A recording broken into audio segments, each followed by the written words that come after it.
ناظرین، اکتوبر 2005 کے تباہ کن زلزلے پر میں نے ایک کالم لکھا تھا جو روزنامہ پاکستان میں شائع ہوا تھا۔ اس کا عنوان تھا میں موجود ہوں، اور آج 15 سال بعد مجھے میرا وہ کالم یاد آ رہا ہے۔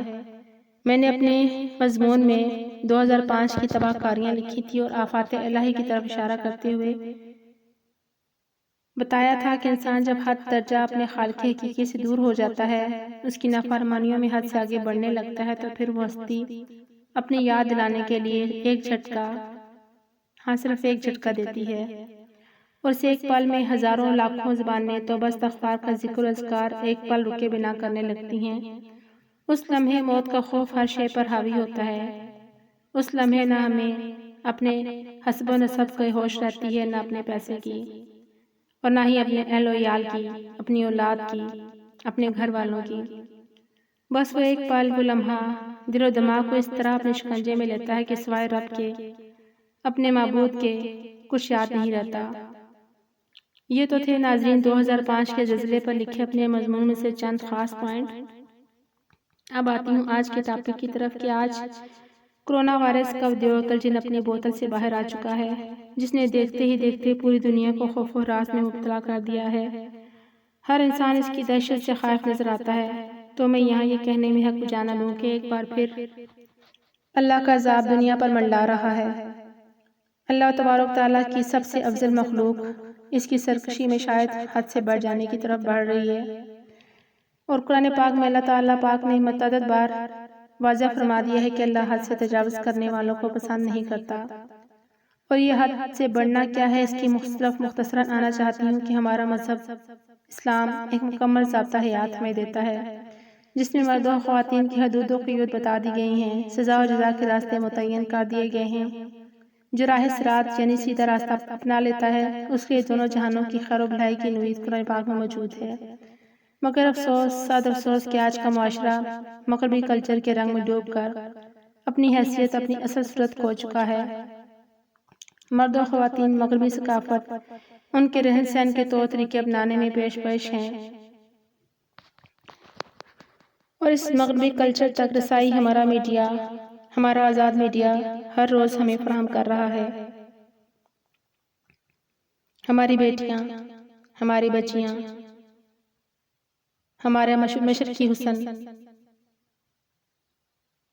کہاں گیا، کہاں جا رہا ہے؟ اس کو دیکھنے کی، اسے سوچنے کی ضرورت ہے۔ آج ہماری بچیوں کے سروں پہ دوپٹے نہیں، سروں پہ تو خیر کیا، گلے میں بھی نظر نہیں آتے۔ ان کا لباس دیکھیں تو لگتا ہے کہ آج ہی یورپ سے آئی ہیں۔ کیا ہم اپنے دین سے بہت دور ہوتے نہیں جا رہے؟ عورت کا حسن، اس کا زیور، اس کی شرم و حیا اب ناپید ہوتی جا رہی ہے، اور ہم اس پر فخر کرتے ہیں کہ ہم کسی سے کم نہیں۔ ہم جدید دور کی روح رواں کی پرستار اپنی راہ سے بھٹک چکے ہیں، اور ایسے میں جب کبھی زلزلے کا ایک معمولی سے جھٹکا بھی زمین کو ہلا دیتا ہے تو موت کا خوف ہر شے کو بھلا کر ہماری زبانوں پر توبہ استغفار کی وعد جاری کر دیتا ہے۔ اس لمحے اپنے رب سے اپنے کردہ ناکردہ سب گناہوں کی معافی مانگتے ہیں، مگر جیسے ہی وہ لمحہ گزرتا ہے ہم پھر سے اسی پرانی ڈگر پر چل پڑتے ہیں۔ آج کرونا وائرس کی صورت میں ہمارے چاروں طرف موت رقصاں ہے۔ ہر انسان خوف و اذیت کی لپیٹ میں ہے۔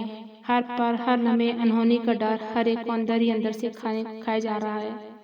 یقیناً آج ایک بار پھر ہم اللہ کے حضور گڑ گڑا کر اپنی خطاؤں کی معافی مانگنے میں جٹ چکے ہیں، صدقہ خیرات میں بھی پیش ہیں، مگر کیا یہ ہمارا عمل دائمی ہو سکے گا؟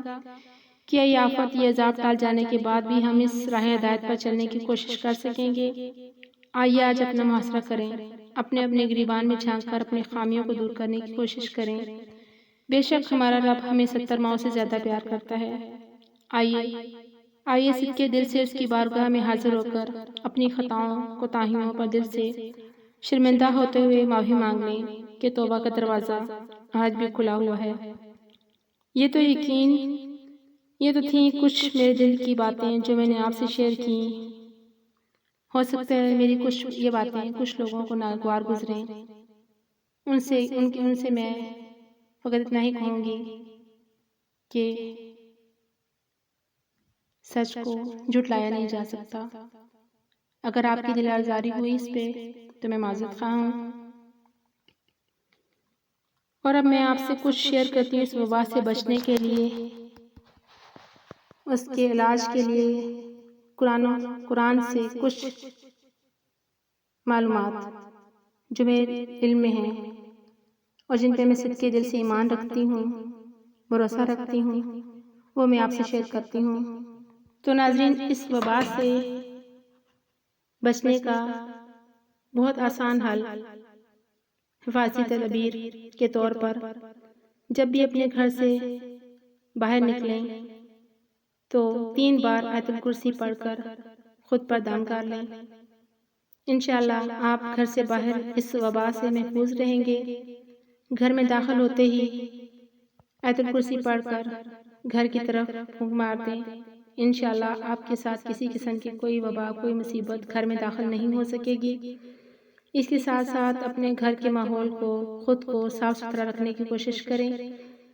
جب بھی ہاتھ دھوئیں، ہاتھ دھونے کے بعد بسم اللہ الرحمن الرحیم پڑھ کر اپنے ہاتھوں پہ پھونک دیجئے۔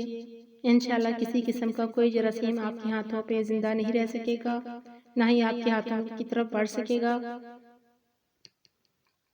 جن لوگوں کو شک ہے یا خدا نخواستہ اس مرض کا شکار ہو چکے ہیں، ان کے لیے مجرب اور آسان حل ہے کہ صبح و شام 100 مرتبہ سورہ فاتحہ دم کر کے اس مریض کو یہ پانی پلائیں۔ انشاءاللہ مریض کو راحت اور شفا ملے گی۔ میری یہ ویڈیو اپنے دوستوں اور عزیزوں کے ساتھ زیادہ سے زیادہ شیئر کریں۔ جزاک اللہ۔